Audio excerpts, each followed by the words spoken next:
Bom dia, moçada! Aqui quem vos fala é o professor Eugênio Bastos, canal Geogênio, a serviço dos alunos que gostam de estudar e passar em concursos. Moçada, vamos fortalecer o canal, se inscrevam no canal, compartilhem o vídeo e ajudem o professor Eugênio Bastos a democratizar o ensino da geografia. Moçada, no nosso encontro de hoje, iremos falar sobre os protestos que ocorreram em Cuba no dia 11 de julho de 2021. Vamos fazer uma análise bem sintetizada, porque a aula tem aproximadamente 30 minutos e não é possível aprofundar muito essa questão. Mas espero que dentro da abordagem que eu farei, vocês possam entender um pouquinho do que aconteceu em Cuba.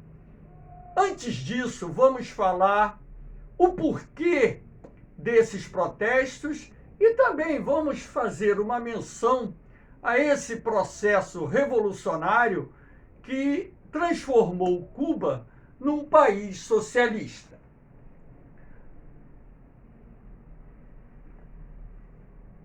A Revolução Cubana se desenrolou na segunda metade da década de 1950 e nós tivemos como lideranças expoentes dessa revolução Fidel Castro e Ernesto Che Guevara, quando então, através do movimento revolucionário, o governo do ditador Fulgêncio Batista, apoiado pelos Estados Unidos, foi derrubado pelos guerrilheiros liderados por Fidel Castro e Che Guevara. E sendo assim, nós tivemos a implantação com sucesso da Revolução Cubana, que posteriormente transformou o país numa nação socialista, que pode ser considerada a primeira nação socialista da América Latina. Aqui nós temos, para que vocês entendam um pouquinho desse contexto, para que nós possamos chegar até os protestos de 11 de julho, o porquê da situação um tanto quanto difícil no plano econômico do regime cubano. Há de se destacar que Cuba sofre um forte embargo econômico promovido pelo governo dos Estados Unidos e seus principais aliados, sobretudo países da União Europeia.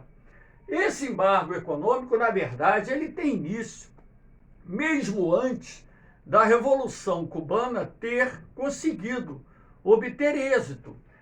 Já no dia 14 de março de 1958, o governo dos Estados Unidos proibiu a venda de armas ao governo do então presidente Fulgêncio Batista. Ali começa, na verdade, a história do embargo econômico contra o regime ou o governo cubano. Na verdade, ainda na ditadura do governo do presidente Fulgêncio Batista, os Estados Unidos iniciam um conjunto de medidas de sanções econômicas que irão prejudicar de forma sistemática a economia desse país. No dia 19 de outubro de 1960, após o governo cubano estatizar refinarias de petróleo que pertenciam a grupos norte-americanos, nós tivemos o governo dos Estados Unidos embargando as exportações para Cuba, exceto alimentos e remédios. Então, ali, naquele momento em que o governo do presidente Fidel Castro irá promover a estatização não só de refinarias de petróleo, posteriormente nós tivemos a estatização de outras empresas multinacionais, sobretudo de capital norte-americano, o governo dos Estados Unidos irá impor um conjunto de sanções econômicas ou de embargo econômico contra o regime cubano. No dia 7 de fevereiro de 1962, os Estados Unidos estendem o embargo a todas as exportações para Cuba, em resposta à crise dos mísseis. A crise dos mísseis derivou da descoberta por parte do governo dos Estados Unidos da instalação de mísseis nucleares de médio alcance em território cubano, mísseis estes pertencentes à União Soviética, que gerou 13 dias de grande instabilidade, sendo considerado esse fato o momento mais crítico da Guerra Fria, que quase culminou com a eclosão da Terceira Guerra Mundial. Em função disso, os Estados Unidos tornaram o embargo econômico a Cuba mais rigoroso, inclusive impondo até mesmo um bloqueio naval, procurando dessa forma resolver esse problema da instalação de mísseis nucleares em território cubano, que poderiam, de certa forma, ameaçar a segurança dos Estados Unidos naquele momento da Guerra Fria. Em 1992, a Lei da Democracia Cubana determina a manutenção do embargo econômico enquanto o governo cubano se recusar a avançar em direção à democratização e respeitar os direitos humanos. O governo dos Estados Unidos acusa o governo cubano até hoje de não respeitar os direitos humanos. Em 1996, a Lei Helms-Burton restringiu ainda mais os cidadãos dos Estados Unidos de fazerem negócios em Cuba ou com Cuba. Então, aí nós temos um apanhado curto de algumas medidas, uma vez que tantas outras medidas, inclusive do governo do então presidente Donald Trump, que deixou o governo dos Estados Unidos recentemente, que impôs severas sanções econômicas a Cuba, tendo como princípio, aumentar a fome ou gerar fome dentro do país como um estupim de uma convulsão social que poderia colocar fim ao regime socialista cubano. O que está acontecendo nesse momento também é fruto do aumento das sanções econômicas impostas pelo governo dos Estados Unidos ao regime cubano. A gente não pode negar isso, porque a ideia do Donald Trump era sufocar ainda mais a economia cubana de forma a fazer com que, através da fome, o povo se revoltasse contra o regime cubano do presidente Daniel e, com isso, se levantasse contra esse regime e derrubasse o regime cubano, uma vez que os Estados Unidos lutam há décadas para levar o governo cubano ou levar Cuba de volta à democracia, de volta ao capitalismo, à economia de mercado. Aqui nós temos essa charge que representa muito bem o embargo econômico imposto pelos Estados Unidos a Cuba. Aqui nós temos o fim da União Soviética e suas consequências para Cuba. A União Soviética deixou de existir em 1991.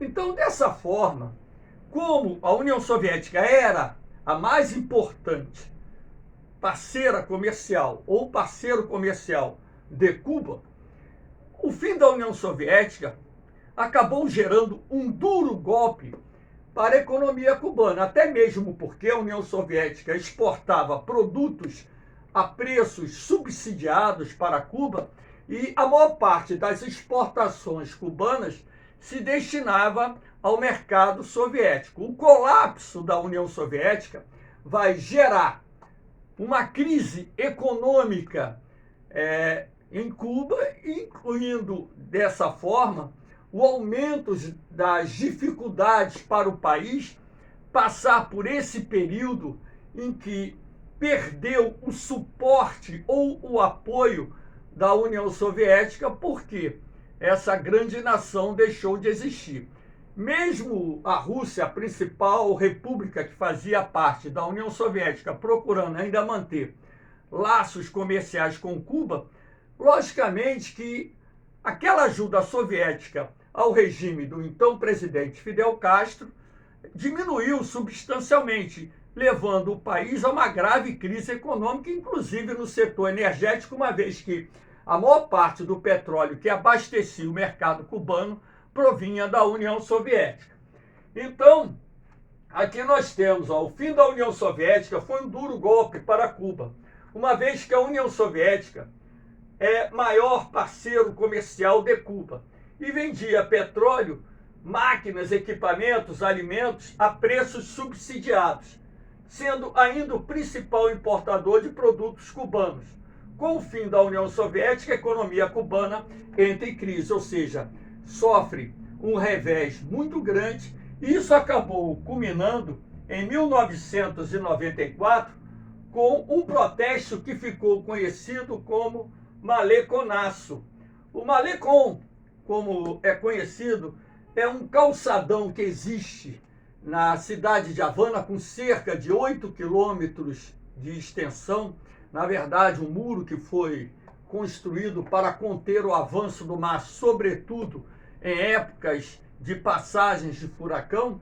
E ao lado desse calçadão existe uma larga avenida. Então, nós temos essa imagem de 1994 que representa protestos feitos por centenas de cubanos em razão da crise econômica que se agravava no país e aumentava as dificuldades da população cubana. Claro que esse protesto não teve a magnitude dos protestos do dia 11 de julho de 2021, mas ali foi a primeira vez em que parte da população, mesmo sendo pequena, sai às ruas para protestar contra o regime do então presidente Fidel Castro. E como consequência desse protesto, nós tivemos a migração de milhares de cubanos para os Estados Unidos, principalmente para o estado da Flórida. Muitos cubanos tentando chegar aos Estados Unidos em precárias embarcações, em precários meios flutuantes.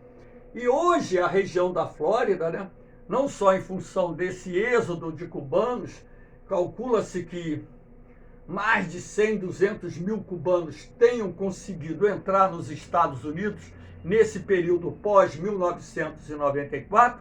Ali, Flórida, o estado da Flórida possui cerca de 1,5 milhão de cubanos vivendo, não só os nativos, assim como os seus descendentes, uma vez que existem famílias de cubanos erradicadas nos Estados Unidos há dezenas de anos, algumas das quais há mais de 60 anos vivendo naquele país. Aqui nós temos as reformas cubanas. Essas reformas econômicas, elas ocorreram de uma maneira bem tímida. Quando o mundo socialista, através da China, em 1976, começou a promover suas reformas econômicas, e na medida em que essas reformas econômicas conduziam a China para o que nós chamamos de socialismo de mercado, o governo cubano, no meu entendimento, deveria seguir esses passos, transformando a Cuba também numa economia de mercado, ou seja, transformando Cuba numa economia de mercado com a presença forte do Estado naqueles setores que são considerados essenciais à sua atuação, como, por exemplo, a saúde, educação, moradia, enfim.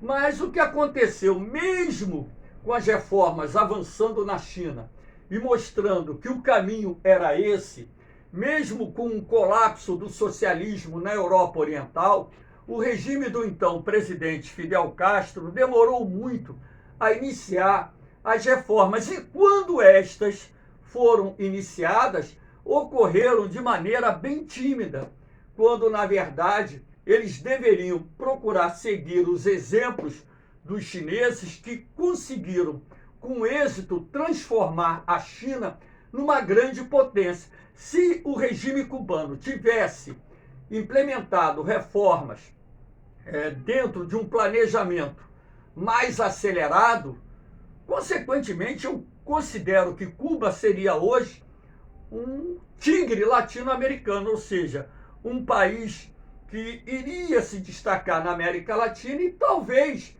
ou com certeza, seria o país mais desenvolvido da América Central em todos os aspectos, não é só no aspecto social, não, no aspecto econômico também. Então aqui nós temos, olha, essas reformas elas vão iniciar, olha só, 2010, de maneira bem tímida. Ou seja, lá na China começa em 76.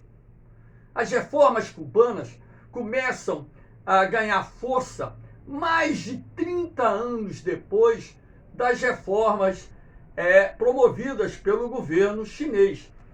Mas essas reformas acabam permitindo a abertura de pequenos negócios no país e iniciando também a redução do número de trabalhadores estatais, ou seja, o Estado querendo reduzir o número de trabalhadores que dependiam dos empregos públicos para deles tirar seu sustento, estimulando a abertura de pequenos negócios.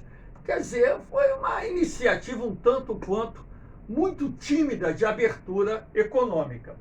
O turismo se transforma numa das mais importantes fontes de divisas de Cuba. Então, na verdade, as três mais importantes fontes de divisas de Cuba provêm do turismo, das remessas de cubanos que vivem principalmente nos Estados Unidos e que enviam dólares para os seus parentes que vivem em situações precárias em Cuba. Na verdade, a gente sabe que a situação, pelo menos sob o ponto de vista econômico, de boa parte da população cubana é uma situação de precariedade, né? As pessoas têm um salário muito pequeno, têm um poder de compra muito baixo, então vivem com dificuldade e dependem muito dessas remessas que são enviadas por cubanos que vivem nos Estados Unidos para ajudar seus familiares. E, na verdade, essas remessas correspondem a uma cifra bastante significativa. Uma outra fonte de renda também provém das exportações de açúcar, que é o principal produto de exportação de Cuba. Cuba, na verdade, é um dos maiores produtores de açúcar do mundo. Só que o açúcar é uma commodity primária, tem um valor de mercado não representativo dentro do cenário internacional. Então, apesar de ser uma importante fonte de divisa, Cuba deveria estar se preocupando mais em avançar o seu parque industrial de forma a poder exportar produtos de maior valor agregado para os países que mantêm relações econômicas com Cuba. Aqui nós temos o impacto da pandemia na economia cubana. Nada melhor do que esse gráfico para mostrar a evolução do PIB em Cuba de 2011 até 2020. O melhor momento que Cuba viveu nesse período de 11 anos ocorreu aqui em 2015, quando a economia registrou uma taxa de crescimento pouco acima de 4% ao ano. Mas repare que nesse período de 11 anos, a economia cubana ela cresceu de uma forma bastante tímida. E a partir de 2018, a economia inicia o seu processo de desaceleração, até mesmo porque as medidas adotadas pelo presidente Donald Trump contra Cuba começam a surtir efeito, aquelas medidas voltadas para sufocar a economia cubana. E para piorar tudo, no ano de 2020 nós vamos ter o quê? A pandemia do coronavírus, do Covid-19, que vai tirar de Cuba uma das suas mais importantes fontes de divisa, que é o turismo. O turismo, ele alimenta o comércio local, ele alimenta a rede hoteleira, de certa forma, traz um grande volume de dólares para dentro de Cuba, o que ajuda, através dessa moeda forte, que o país consiga comprar produtos no mercado internacional. De acordo com órgãos especializados, institutos especializados em economia, a economia cubana encolheu em 2020 cerca de 11%, e a projeção feita para o ano de 2021 é que essa economia encolha ainda mais.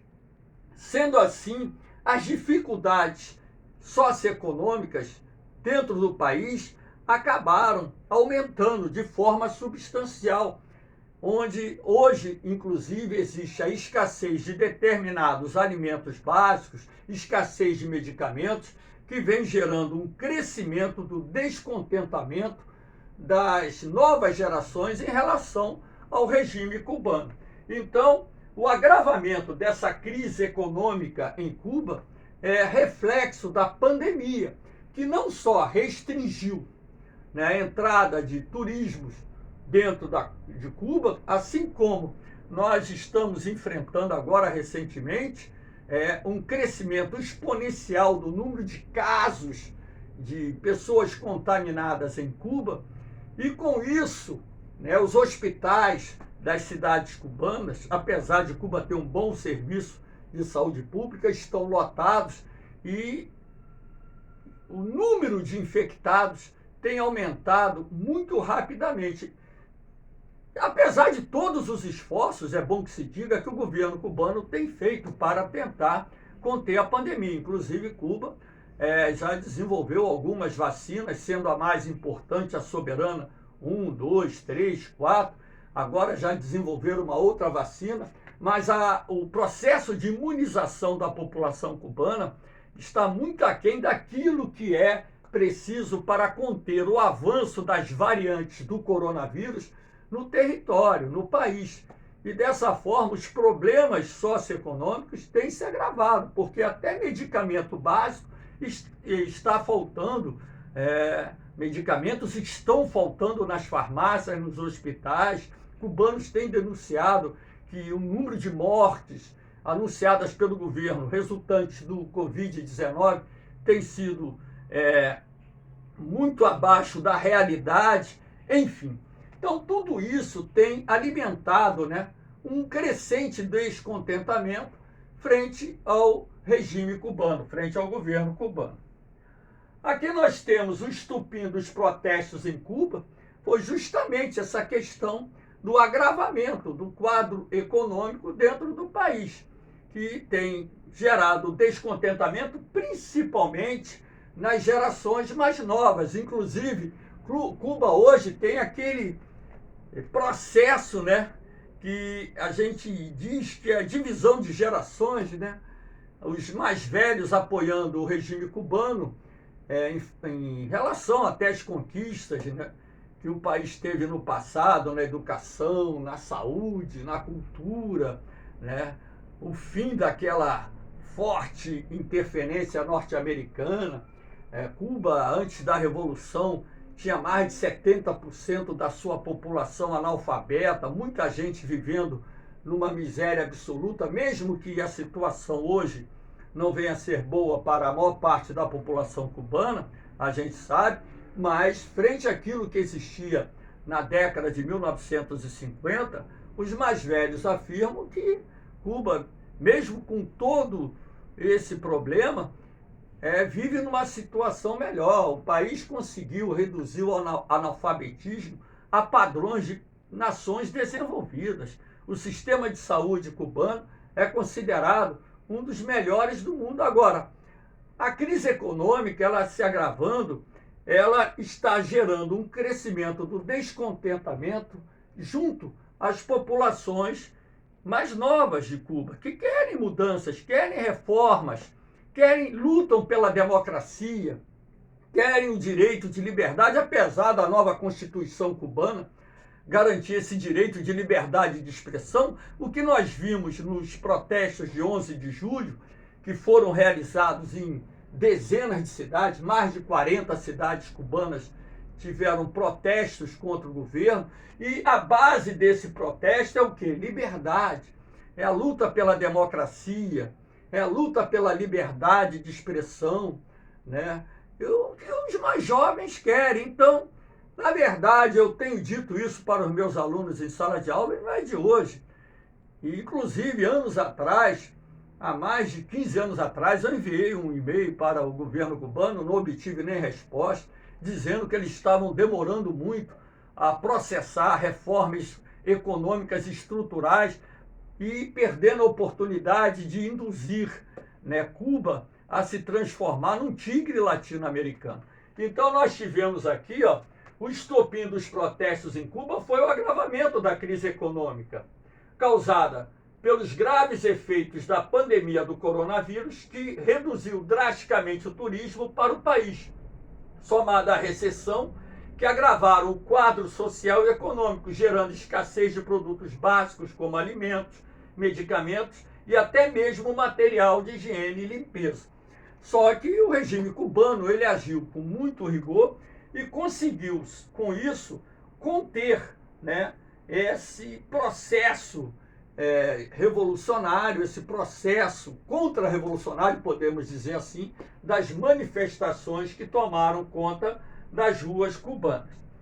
Então, na verdade, o que nós temos que levar em consideração dentro desse contexto é que Cuba está perdendo, vamos dizer, um momento precioso em avançar na direção das reformas econômicas.